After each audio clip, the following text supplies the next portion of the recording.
आज हम लोग पढ़ेंगे रिंडर पेस्ट, कैटल प्लेग, तोता पोपनी, पशु प्लेग या पशु माता। ठीक है, ये एक वायरल डिसीज है। कौन सी डिसीज है बेटा? वायरल डिसीज है।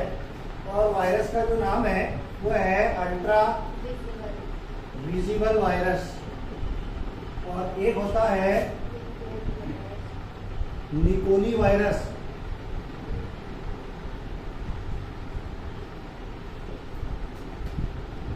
अल्ट्रा विजुअल वायरस और निकोली वायरस, ये इनके वायरस के नाम है।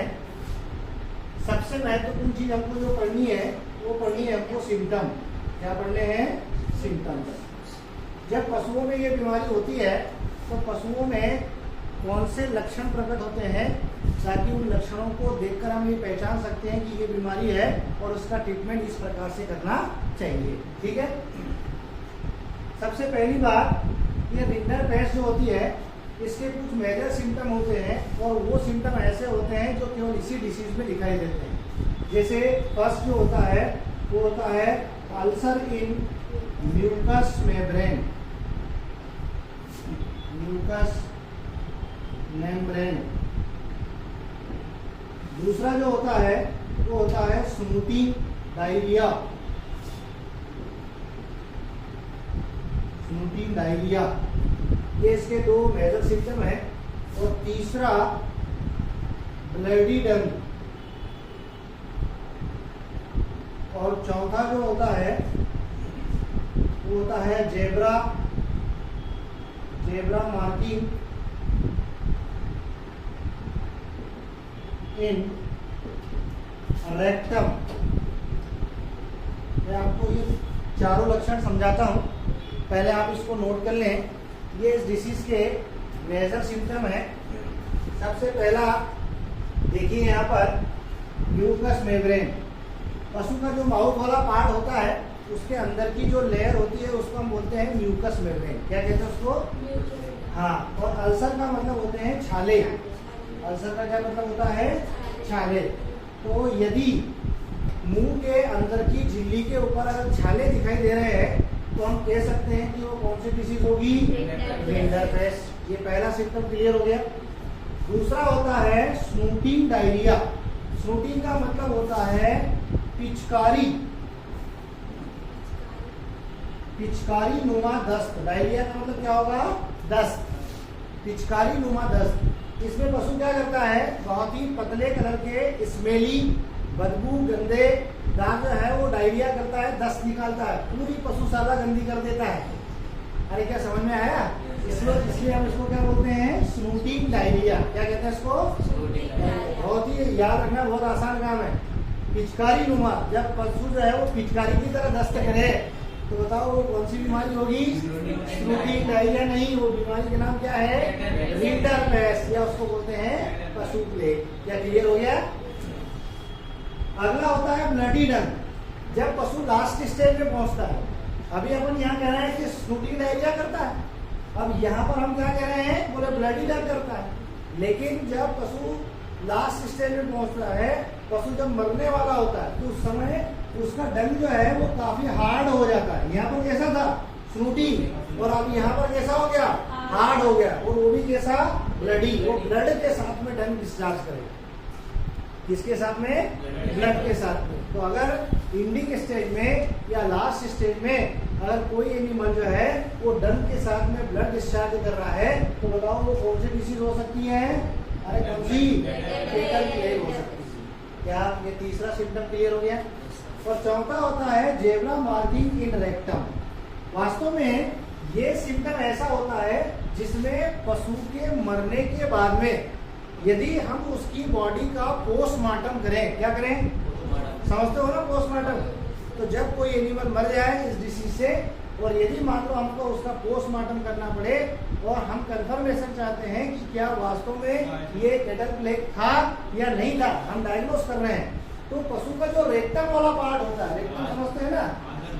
हाँ, ये जो है वो लार्ज इंटेस्टाइन का लास्ट पार्ट होता है।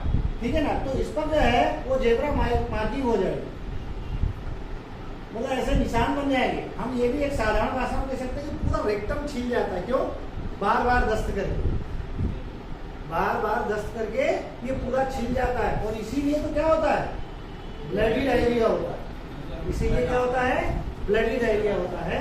तो यदि रेक्टम के ऊपर जेब्रा मार्किंग बन गई, यार जेब्रा मार्किंग समझते हैं ना मेरे भाई, हाँ जेब्रा क्रॉसिंग आती है ना, हाँ बस वही जेब्रा क्रॉसिंग जो है ऐसे साइन बन जाते हैं, कहाँ पर, रेक्टम के ऊपर। तो बताओ कौन सी डिसीज होगी।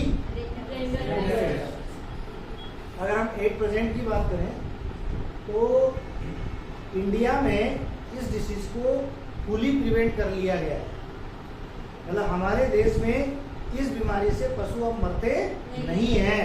लेकिन जब ये बीमारी का इलाज हमारे देश में नहीं था, तब आपको पता होगा कि हमारे देश में इस बीमारी से पशुओं में कितने % मोर्टिलिटी रेट था, 80 से 100% तक। हाँ 100% तक पशु मर जाते थे। मोर्टिलिटी रेट का मतलब समझते हो ना, मृत्यु दर, कितने मर रहे हैं। लेकिन आजकल हमारे देश में इससे मोर्टिलिटी रेट नहीं है। क्यों नहीं है, क्योंकि इसका सक्सेसफुल ट्रीटमेंट हमारे देश में या इंडिया में उपलब्ध है। कब से है, 2012 से। अरे कब से है, 2012 से, ठीक है ना। हम ये भी कह सकते हैं कि इंडिया में 2012 से रेंडर पैट डिसीज को फुली कंट्रोल कर लिया गया है। क्या क्लियर हो गया ये डिसीज? अरे ये डिसीज क्लियर हो गई, ठीक है। अगली डिसीज हेडिंग डाले एंथ्रेक्स। अगली बीमारी का नाम है एंथ्रेक्स।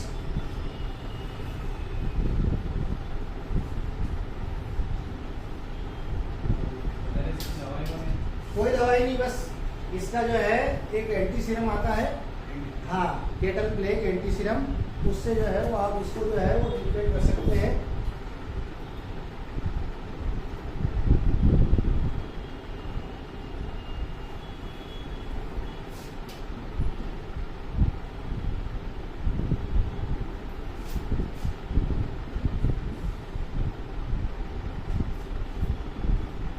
एंथ्रेक्स जो होता है वो पशुओं की सबसे ज्यादा डेंजरस डिसीज है, और आपको पता है कि ये बैक्टीरिया से होती है। बैक्टीरिया का नाम क्या है, बेसिलस एंथ्रेसिस, याद रहेगा क्या। और ये बैक्टीरियल डिसीज है और वेरी डेंजरस डिसीज, सबसे खतरनाक डिसीज यही मानी जाती है, क्योंकि इसका मोर्टिलिटी रेट जो कितना है, 100% है।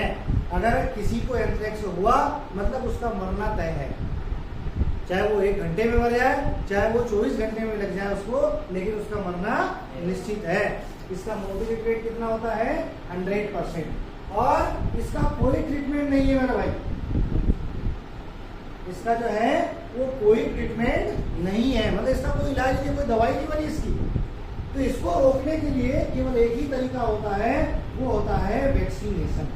क्या तरीका होता है, वैक्सीनेशन। जैसे कोरोना, कोरोना का कोई इलाज नहीं है, कोरोना का कोई इलाज नहीं है, केवल वैक्सीन से रोका जा सकता है, या शरीर के अंदर इम्यूनिटी हो तो रोका जा सकता है। तो वैसे एंथ्रेक्स का कोई ट्रीटमेंट नहीं है, ठीक है ना। इसको रोकने या इसको प्रिवेंट करने की सबसे बेस्ट मेजर कौन सी है, वैक्सीनेशन, या इसको हम बोलते हैं टीकाकरण। अरे क्या कहते हैं इसको, टीकाकरण। और आपको पता है कि इसके लिए अपन ने कौन सा टीका दिया था, किसको याद है, स्पोर वैक्सीन। अरे कौन सा, स्पोर वैक्सीन नाम का जो टीका होता है, ठीक है ना, ये 1 ml डोज के अंदर जो है वो कहाँ पर लगता है, SC, या इसको हम जो है इसको SC लगाते हैं अधिकांशतः। किससे लगाते हैं, SC। SC का मतलब होता है सबकट, चमड़ी के नीचे सबकट। SC का मतलब क्या होता है, सबकट। और टीके का नाम क्या है, स्पोर वैक्सीन। क्या नाम है, कितनी मात्रा में, 1 ml पर ml, ठीक है ना, 1 ml लगाया जाता है। अच्छा दूसरा कब लगाते हैं टीका, बताओ, बीमारी फैलने के 15 दिन पहले। और अधिकांश बीमारियां कब फैलती है, वर्षा ऋतु में, रेनी सीजन के अंदर डिसीज स्प्रेड ज्यादा से ज्यादा होता है।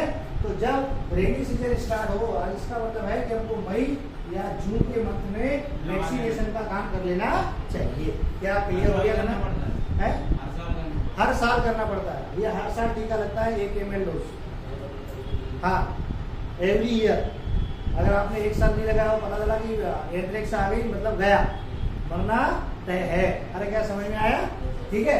अच्छा दूसरा, अगर आपको याद हो तो हमने जब डिसीज का क्लासिफिकेशन पढ़ा था, तब हमने इसको पर एक्यूट डिसीज के अंतर्गत लिया था। कहाँ लिया था? पर एक्यूट डिसीज। पर एक्यूट डिसीज का मतलब होता है कि ये ऐसी डिसीज होती है कि पूरे सिम्टम भी शो नहीं होते और पशु मर जाता है। जैसे हर बीमारी का सिम्टम शो होता है, लेकिन इस बीमारी में पूरे सिम्टम शो नहीं होते हैं और एनिमल डेथ हो जाता है, उसको मर जाता है, वो डेड हो जाता है। इतनी खतरनाक बीमारी, ठीक है। तो सिम्टम तो वैसे कोई ज्यादा होते नहीं है, लेकिन फिर भी एक सिम्टम होता है इसका मेन कि एनिमल की जो बॉडी होती है और बॉडी का जो ब्लड होता है वो ब्लैकिश हो जाता है। कैसे कलर का हो जाता है? ब्लैक कलर का हो जाता है। क्या याद रहेगा? पूरी बॉडी के इसका ब्लड का कलर कैसा हो जाएगा? ब्लैकिश। वो भी कोलेप्सिल है। कोलेप्सिल समझते हो? कोलेस्पी समझते हो? कोलेस्पी, कोलेस्पी का मतलब होता है डामर, जिससे रोड बनता है ना, बस ऐसा जो है वो इस टाइप का ब्लड हो जाएगा। और वो बॉडी के नेचुरल कोर्स, कहाँ से? Natural course. नेचुरल कोर्स मतलब नोज, आईज, ईयर, ठीक है ना, फिर जो है वो एनस, कहाँ से? एनस। जो नेचुरल कोर्स, शरीर के जो प्राकृतिक छिद्र होते हैं, वहां से ये डिस्चार्ज, अगर ब्लैक कलर का ब्लड डिस्चार्ज हो रहा है और वो थिकनेस नहीं हो रहा है, वो जम नहीं रहा है, तो हम समझ जाएंगे कि कौन सी डिसीज होगी, वो एंथ्रेक्स होगी। अचानक से पशु जो है वो कांपने लगता है, लड़खड़ने लगता है, जमीन पे गिरता है और दोबारा नहीं मिलता है, इतनी जल्दी मर जाता है। बहुत ही डेंजरस डिसीज होती है और इसको स्पेलिंग फीवर या इसको पीलिया का बुखार भी कहते हैं। क्या कहते हैं? पीलिया का बुखार, स्पेलिंग फीवर। और इसका एक और नाम क्या है? गिल्टी। अरे क्या नाम है?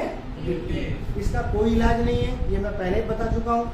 फिर भी बाजार में एंथ्रेक्स एंटी सीरम मिलता है। क्या मिलता है? एंथ्रेक्स एंटी सीरम, जिसको लगा के हम अपने आप को संतुष्ट कर सकते हैं कि मैंने मेरी तरफ से प्रयास कर लिए हैं।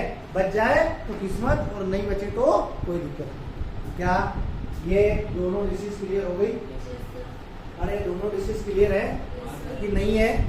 हो गई है। अब अगली डिसीज जो है, हेडिंग डालें।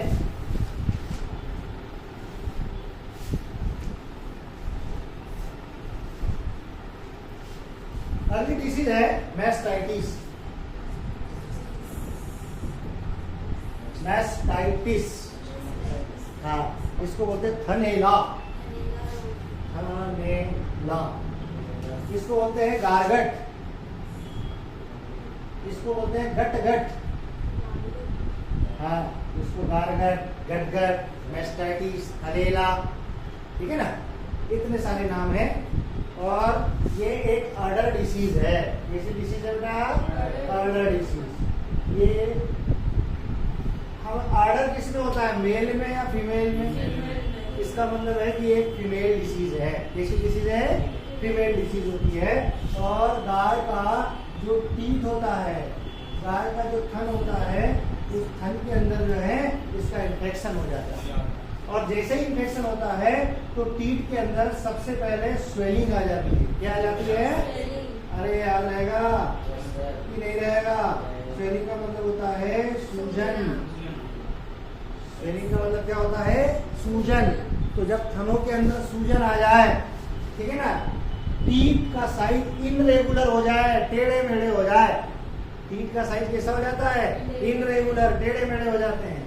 और इससे जो दूध निकलता है वो येलोविश होता है, पीले रंग का ज्यादा निकलने लगता है। क्यों? क्योंकि इसके अंदर इन्फेक्शन होता है और अंदर इन्फेक्शन होने के कारण जो है वो दूध के साथ में ब्लड मिक्स करके आता है। क्या मिक्स हो जाता है? ब्लड। एक समय ऐसा आता है कि इससे दूध निकलना बंद हो जाता है, ठीक है, और दोबारा वो थन कभी भी चालू नहीं होगा। तो हमको दूध बंद ना हो या दूध बंद होने से पहले ही इसका ट्रीटमेंट कर लेना चाहिए। अरे क्या समझ में आया? जब पशु को ये बीमारी होती है तो जो मिल्क का जो कंपोजिशन है वो भी चेंज हो जाता है मेरे भाई।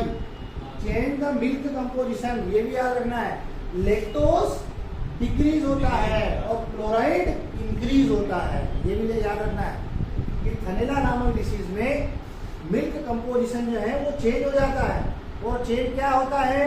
लैक्टोज डिक्रीज होता है, लैक्टोज की मात्रा कम हो जाती है और क्लोराइड की मात्रा बढ़ जाती है, इंक्रीज होती है। अगर क्लोराइड बढ़ेगा तो दूध कैसा हो जाएगा? एसिड, क्षारीय हो जाएगा।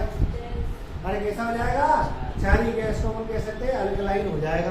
अरे कैसा हो जाएगा? अल्कलाइन हो जाएगा। क्या क्लियर हो गया? सिम्टम समझ में आ गया। सबसे पहले क्या होगी? स्वेलिंग। फिर साइज कैसा होगा? इनरेगुलर। अरे कैसा होगा? फिर क्या होगा? Change the milk composition. क्या चेंज होगा? लैक्टोज डिक्रीज और क्लोराइड इंक्रीज। अरे क्या समझ में आ गया? क्या क्लियर हो गया? फिर दूध का कलर कैसा हो जाएगा? येलोइश। कैसा? येलोइश। धीरे धीरे पीला होने लगेगा। एक समय ऐसा आएगा आपको क्लॉट्स दिखेंगे। क्या दिखेंगे? क्लॉट्स। क्लॉट्स का मतलब होता है, अपन कह सकते हैं मोटे मोटे जो है ना, मतलब अपन कह सकते हैं कि छिछड़े दिखाई देंगे। हाँ, गठाने भी कह सकते हैं उसको अपन ये कह सकते हैं कि जैसे कोई, जैसे आपको पता होगा, मैंने कल ही बताया था कि दूध के अंदर दूध बनाने का काम इपिथेलियम सेल्स करती है। उसको सोमेटिक सेल भी कहते हैं। क्या कहते हैं? Somatic cell. तो इपिथेलियम सेल जो है ना, वो डैमेज होकर दूध के साथ में आना शुरू कर देती है। तो ये क्लॉट इपिथेलियम सेल से ही होता है। क्या होता है? Epithelium cells. ठीक है ना। तो इस प्रकार के सिम्टम अगर दिखाई देंगे तो दिस इज कौन सी होगी? मेस्टाइटिस। क्या सिम्टम सारे क्लियर है? इसका इलाज बहुत इंपॉर्टेंट है। इसका इलाज बहुत इंपॉर्टेंट है। आपको क्या करना है कि भले ही ये डिसीज हो जाए, लेकिन इससे कंटिन्यू जो है वो मिल्किंग करते रहना चाहिए, दूध निकालते रहना चाहिए। भले दूध पीला है तो भी, ब्लड आए तो भी, और उसको फेंक देना चाहिए, जमीन के अंदर गाड़ देना चाहिए दूध को। ऐसे खुले में नहीं फेंकना चाहिए, क्योंकि काफी कंटाजियस डिसीज होती है। एक पशु से दूसरे पशु में बहुत जल्दी फैल जाती है डिसीज। इसलिए जो है दूध को आपको डिस्ट्रॉय कर देना चाहिए, नष्ट कर देना चाहिए। इसको पीने के लिए यूज बिल्कुल नहीं होना चाहिए। लेकिन आपको पता होता लोग बात क्या करते हैं कि जैसे 3 थन अच्छे हैं और एक थन में क्या हो गया? मेस्टाइटिस। लेकिन उसको दूध बेचना है और एक थन से लगभग 2-3 लीटर दूध निकल रहा है, तो बताओ वो 2-3 लीटर का नुकसान करेगा क्या? नहीं करेगा। वो क्या करेगा कि वो अच्छे दूध में उसको मिला देगा और ऐसा दूध हम बाहर पीते रहते और उसी से बीमार हो जाते हैं। उसी से बीमार हो जाते हैं। हमको पता भी चलता है कि हमारा बीमार होने का कारण क्या था। बीमार होने का कारण क्या था ये हमको पता नहीं चलता। इसलिए जब भी बाहर दूध पियो तो बाहर दूध पीने का मतलब है उसको घर लेके आओ और उसको उबालो और उबालने के बाद में पियो। मतलब उबलता होगा नहीं पीना, ठीक है ना। उबालने के बाद उसको ठंडा करो और ठंडा भी कैसा करो? ढक के। दूध को ठंडा करने का क्या तरीका है? उसको ढकना है। क्यों ढकना है बताओ? क्यों ढकना चाहिए? क्योंकि जैसे आपने दूध को गर्म किया उसमें जितने भी हार्मफुल बैक्टीरिया थे सारे क्या? डिस्ट्रॉय, खत्म हो गए। लेकिन अगर आपने खुला छोड़ दिया तो जो इन्वायरमेंट में जो बैक्टीरिया थे वो ठंडा होने के बाद वो वापस पहुंच जाएंगे। इसलिए उसको क्या कर देना चाहिए? ढक देना चाहिए। तो इसलिए जो है वो दूध को पीने से पहले गर्म करना चाहिए। अब इसका ट्रीटमेंट की बात करें। बढ़िया ट्रीटमेंट है कि आपको दूध निकाल के इसमें जो है एक एक्रीप्लेविन करके जो है एक बैक्टीरियोसाइड्स आता है। क्या आता है? एक्रीप्लेविन। क्या लिख लोगे आप? एक्रीप्लेविन। एक्रीप्लेविन करके एक बैक्टीरियोसाइड्स होता है। तो एक यंत्र होता है, कभी आपने नाम सुना हो? Tit siphon. सुना है कभी? एक ऐसा यंत्र होता है और उससे जो है, अगर आपको याद हो तो मिल्क फीवर में अपन ने हवा भरी थी। मिल्क फीवर में क्या भरी थी? हवा। लेकिन यहाँ से हम दवाई भरेंगे। यहाँ से क्या भरेंगे? दवाई। ये परीक्षा में कई बार क्वेश्चन आया है कि टीट साइफन से दवाई किसमें भरते हैं? थनेला में। हवा किससे भरते हैं?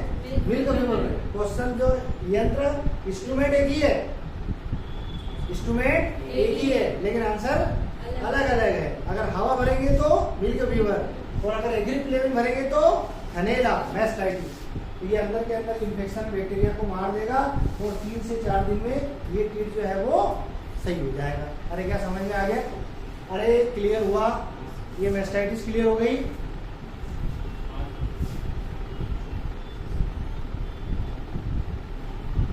अब अगली जो डिसीज है वो है टेम्पनाइटिस।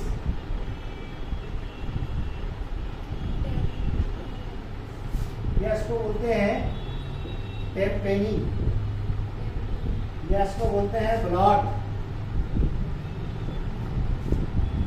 टेम्पनाइटिस, टेम्पनी, या इसको हम बोलते हैं ब्लॉट। ये फूड रिलेटेड डिसीज होती है। कैसी डिसीज होती है? फूड रिलेटेड, मतलब कहीं ना कहीं गलत भोजन खाने की वजह से होती है। ठीक है, इसको हिंदी में बोलते हैं आफरा। पेट फूल जाना, रुमेन में गैस भर जाना, इतने सारे नाम हैं। अगर हिंदी नाम याद हो जाए तो पूरी बीमारी क्लियर हो जाए। हो सकता है आपने को टेम्पनी टेम्पनाइटिस या ब्लड समझ में नहीं आए, लेकिन अगर इसके हिंदी नाम याद हो जाए कि आफरा हो जाता है मतलब पेट फूल जाता है, पेट फूल जाना, रूमेन के अंदर गैसें जमा हो जाना, ठीक है ना, तो आपको क्लियर हो जाएगा कि ये बीमारी जो है वो हमको समझ में आ गई है। क्या होता है? आफरा होने के कई सारे कारण हैं। यदि आपने सडनली जो है अगर फूड चेंज कर दिया, क्या कर दिया? सडनली फूड चेंज कर दिया। कैसे? जैसे हम रोज दाल चावल रोटी खा रहे हैं और संडे के दिन स्पेशल खा लो तो हमारा पेट फूल जाता है। अरे फूलता है कि नहीं? तो ऐसे गाय भैंस के साथ होता है कि हम उसको रोज सूखा चारा दे रहे और संडे के दिन फिस्ट दे दिए, संडे दिन हरा चारा दे दिया, उसको अच्छे से खिला दिया, उसने भी जम के खा लिया तो पेट फूल गया। इसलिए कभी भी सडनली जो है वो फूड चेंज नहीं करना चाहिए, हमको भी ध्यान रखना है। हमेशा भोजन जो है ना वो धीरे धीरे करके चेंज करना चाहिए। अब रोज दाल चावल खाते रहो और एक दिन रोटियां खा लो, एक दिन दाल बाटी खा लो, एक दिन हलवा खा लो गाजर का, मूंग का, तो कहीं ना कहीं हमको दिक्कत देगा वो, कहीं ना कहीं हमको दिक्कत। तो पशु के साथ भी ऐसा होना चाहिए कि सडनली फूड चेंज नहीं करना चाहिए। Should not be change the food. क्या क्लियर हो रहा है मेरे भाई? अरे क्या समझ में आया कि नहीं आया? दूसरा जो होता है कि यदि आपने डिकम्पोज्ड फूड अगर फीडिंग करा दिया, अगर सड़ा गला चारा खिला दिया, खराब भोजन खिला दिया, तो भी जो है वो पशु को आफरा हो जाता है। अरे क्या समझ में आया? ठीक है ना, इसलिए हमेशा पशुओं को साफ स्वच्छ चारा देना चाहिए। क्या क्लियर हो गया? ठीक है, आपको ज्यादा जो है वो ऑयली फूड्स, मतलब खास करके केक्स, फलियां, और वो भी खास करके एम्प्टी स्टमक, खाली पेट नहीं देना चाहिए। अगर आप खाली पेट में, जैसे पेट के अंदर आपने कुछ नहीं खाया, वो सीधा हलवा खा लो, एक कटोरी में आपका पेट भर जाएगा और दिन भर पेट भरा ही रहेगा। क्यों? क्योंकि पेट खाली था। लेकिन अगर आपने पहले दाल रोटी सब्जी चावल खा लिए और लास्ट में एक प्लेट हलवा खा लिया तो वो डाइजेस्ट हो जाएगा। तो ऐसे पशु के साथ नहीं होता है। तो जितने भी ऑयली फूड्स होते हैं, खलियां होती है, केक्स होती है, उनको कभी भी एम्प्टी स्टमक, खाली पेट नहीं देना चाहिए। अरे क्या समझ में आ गया? तो आपको ध्यान रखना है कि आफरा होने के कई सारे कारण हो सकते हैं, कोई एक कारण नहीं है। कुछ मेजर कारण थे तो मैंने आपको बता दिए। इस कारण से प्रॉपर डाइजेशन नहीं होता है और रूमेन के अंदर जो है वो गैस फुलफिल हो जाती है। कौन कौन सी गैस? कार्बन डाइऑक्साइड, मीथेन, फिर H2S हाइड्रोजन सल्फाइड, और एक और होती है NH3, अमोनिया। क्या कहते हैं उसको? अमोनिया। ये 4 प्रकार की गैसें जो है वो रूमेन के अंदर फुलफिल होने के कारण, भरने की वजह से जो है वो पशु का पेट खुल जाता है, उसको टेम्पनी हो जाती है। और पशु का कौन सा साइड का जो पेट होता है उसमें स्वेलिंग आती है? लेफ्ट साइड में। क्यों बताओ कौन? क्योंकि रूमेन लेफ्ट साइड में है। यदि रूमेन लेफ्ट साइड में होगा तो पेट इधर का ऐसा हो जाएगा।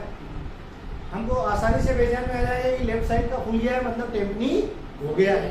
अरे क्या समझ में आया?